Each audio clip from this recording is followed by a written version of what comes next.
Years that the trade with Pakistan isn't much greater, but it could be many times the number. So we'll be talking about trade and other things, and it's an honor to be with you. Thank you very much.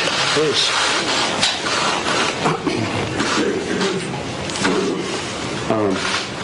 I look forward, Mr. President, to talk to you about obviously Afghanistan, which is a big issue for us Pakistanis, because stability in Afghanistan means stability in Pakistan. We also want to talk about all three neighbors, Afghanistan, India, Kashmir, and of course Iran. We will discuss the situation there, because all three neighbors of Pakistan. He lives in a very friendly neighborhood. I mean, as if there are not already enough challenges.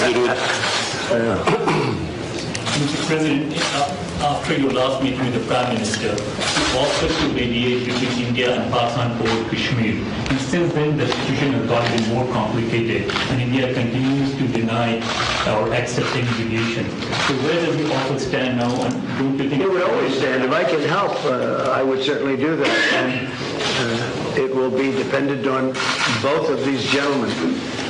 One without the other doesn't work if you're going to do mediation or if you're going to do an arbitration. But certainly I would be willing to help if both Pakistan, let's say, and India wanted me to do that. I am ready, willing, and able. It's a complex issue. It's been going on for a long time. But if both wanted it, I would be ready to do it. Mr. President, but the only thing is, relating back to my question in the Home Office on Kashmir, yes. The thing is, you are asking both the parties to accept and agree. One is aggressor, violator of the UN resolutions, and plus non-compliance, plus merging Kashmir into its own territory. This is the kind of reporter I like. I like this reporter. And how can you... Are you a member of this team, or are you? I'm not a member of this team. I'm you know what? independent. You're saying what you think. No, but I have to be requested. How can you make an aggressor and an aggressor meet and the violation of the UN resolutions? Very fair question or statement. Let me put that one down as a statement if you don't mind. Thank you. But you're right. You have to have two parties that want to agree, and when they come, and at some point India may come. I have a very good relationship with Prime Minister Modi. I have a very good relationship with Prime Minister Khan. And if at any time they say, we have some points that we think we can maybe iron out, I think I'd be an extremely good arbitrator. I've done it before, believe it or not, and I've never failed as an arbitrator. I've been asked to arbitrate disputes, pretty big ones from friends, and I've done it in a good, successful fashion. If I can be of help, you know that. If I can be of help, let me know. But you'd have to have the assent also from the other side.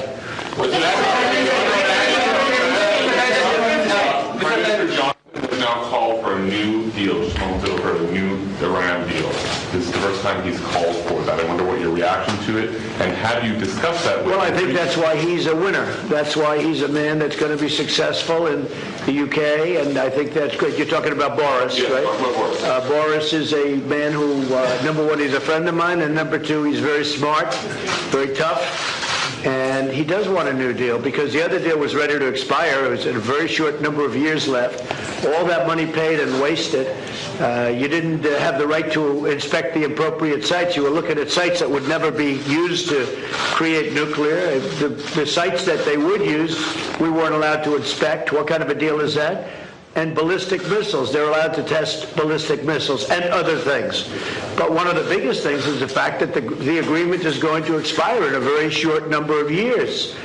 And what kind of a deal is that? We're dealing with countries. You have to go long term. So I respect Boris a lot, and I am not at all surprised that he was the first one to come out and say that. This is the first time. From here went to Pakistan. So this is the first time we get honest leadership like you in America. And I agree with that. This is the first time you've had honesty. You've had a lot of dishonesty, and they've treated Pakistan very badly. People in my position have treated Pakistan very badly. And I think that I wouldn't say Pakistan has treated us too well either, but maybe there was a reason. And in fact, I think there was a reason for it. Saeed said that you don't trust Pakistan, so when we have honest leadership... I trust Pakistan, but people before me didn't, but they didn't know what they were doing. So it's just one of those little problems in life. You know what I do? I trust this gentleman right here. And I do trust Pakistan. I know I have a lot of Pakistani friends living in New York. They're smart. Great negotiators, by the way, in case you had any questions. They're among the toughest negotiators in the world. And you know what? It's all going to work out. But if I can help, I'd like to help. But I don't think you've ever had a president that felt the way I do in a positive way about Pakistan. I don't think you have. I've looked back and I've seen where it was. But I also have a very good relationship with India. I have a good relationship with both. So that if they decide to use that feeling among both, I think we can help out. But this has been going on for a long time. So Mr. President, yesterday on Shared the Stage with PMOD, he alleged that Pakistan is the hub of terrorism. Do you endorse that or do you disagree with that? Because you said that Pakistan has made a lot of terror. Well, I really have been pointing much more to Iran. I mean, Iran, if you look at that's been really the state of terror, and I've been saying it's the #1 state of terror in the world. And the agreement we had does not cover that. It was not doing well. It was doing very poorly. And now Iran is doing very poorly. Iran is a different place than when I took over. When I took over the United States, when I became president, Iran was a real threat to the entire Middle East and maybe beyond. And now they're having very, very big difficulties, to put it mildly. So we'll see. Are you happy with the progress that Pakistan has made countering terrorism, particularly eliminating terrorism? I've heard they've made great progress, and under this leader, he's a great leader. I think he wants to make great progress because there's no solution the other way. The other way is only going to lead to death and chaos and poverty. It's all it's going to lead to, and he understands it. The Prime Minister understands it. Are you concerned about the human rights situation in Kashmir? About which? Human rights situation, human rights. Sure, I'd like to see everything work out. I want it to be humane. I want everybody to be treated well. You have two big countries, and they're warring countries, and they've been fighting. And I mean, I heard a very aggressive statement yesterday. I don't have to say that. I was there. I didn't know I was going to hear that statement. I had said, but I was sitting there, and I heard a very aggressive statement yesterday from India, from the Prime Minister, and I will say it was very well received within the within the room. The statement itself, that was a big room. There were 59,000 people. But it was a very aggressive statement, and I hope that they're going to be able to come together, India and Pakistan, and do something that's really smart and good for both. And I'm sure there's always a solution, and I really believe there's a solution to that.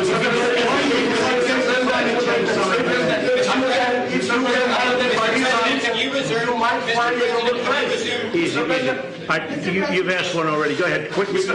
Make 1 second statement. Now, if Go ahead, make a you can statement. solve this outstanding issue of Kashmir, very likely and definitely you will be deserving a Nobel Prize on that. I think I'll get a Nobel Prize for a lot of things. Mr. President, I think I'm going to get a Nobel Prize for a lot of things if they gave it out fairly, which they don't. They gave it out. Well, they gave one to Obama immediately upon his ascent to the presidency, and he had no idea why he got it. And you know what? That was the only thing I agreed with him on. Other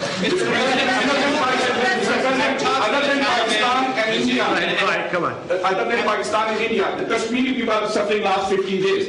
They will talk later on, but right now there was human rights violation in Kashmir. 50 days lockdown, no internet, no food, no nothing. So, you know, what do you want to do for Kashmiri people? Where do you find reporters like this? These guys are...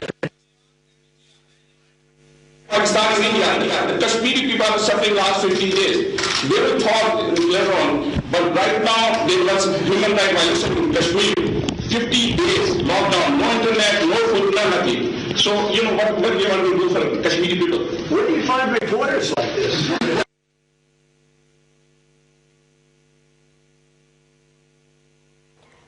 New York में इस वक्त वजीर आज़म इमरान खान की अमरीकी सदर Donald Trump से मुलाकात जारी है। मुलाकात आप मुलाहिजा फरमा रहे हैं। पाकिस्तान के साथ कई मामलात पर बातचीत जारी है। ये कहा गया है अमरीकी सदर की जानिब से मजीद उन्होंने कहा कि मेरे इमरान खान और मोदी दोनों से अच्छे ताल्लुकात हैं।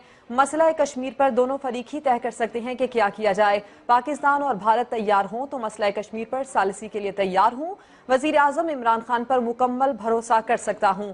मोदी ने जारहाना बयान दिया है, हर मसले का हल होता है। अमरीकी सदर डोनाल्ड ट्रंप की जानिब से ये कहा गया है। वजीर आजम इमरान खान जो कि इस मुलाकात में हैं, उनकी जानिब से ये कहा गया है कि पाकिस्तान का इस्तेहकाम अफगानिस्तान के इस्तेहकाम से वाबस्ता है। इससे पहले आपको ये भी याद दिलाएं कि जुलाई में भी वजीर आजम इमरान खान की अमरीकी सदर से मुलाकात हुई थी, जिसमें अमरीकी सदर ने मसला कश्मीर पर सालसी की पेशकश की थी, लेकिन भारत की जानिब से इस पेशकश को मुस्तरद कर दिया गया था। लेकिन एक बार फिर से अमरीकी सदर ने मसला कश्मीर के ऊपर सालसी की पेशकश कर दी है।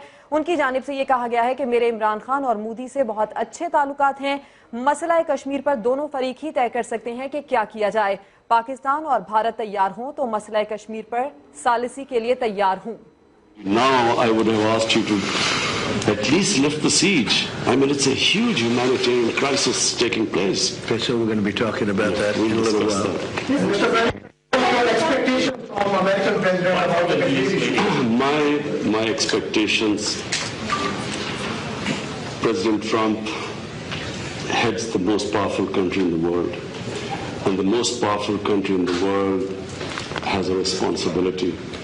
And, you know, you very kindly wanted to mediate in this. And you also said that both of us, India and Pakistan, has to agree to mediation. But unfortunately, India is refusing to talk to us. So in this situation, I feel that this is the beginning of a crisis. I honestly feel that this crisis is going to get much bigger, what is happening in Kashmir. So we would like to talk about that later. But just the fact that the position of the United States, it's the most powerful country. It can affect the United Nations Security Council. It has a voice. So we look to the U.S. to put out flames in the world. And I will say this, look, out of my respect for your Prime Minister, I will say that many countries wanted to meet with me and us, the United States, during this very short 3-day period, and we were unable to meet with many of them. One of the countries I wanted to meet with was Pakistan and your Prime Minister, and it's an honor to be here with you. And I think you should let us start talking now, because, but I do appreciate, there's a tremendous spirit from your press. I don't see that. With us, they want to always tear our country down, and with your press, it's really, they would like to see something positive for your country. And I will tell you this, you have a great leader. And he's a good man, he's a nice man, happens to be a great athlete, not that that matters, but it's always nice. You are a great leader too, sir. Thank you very much. You take care of yourselves. Thank you very much.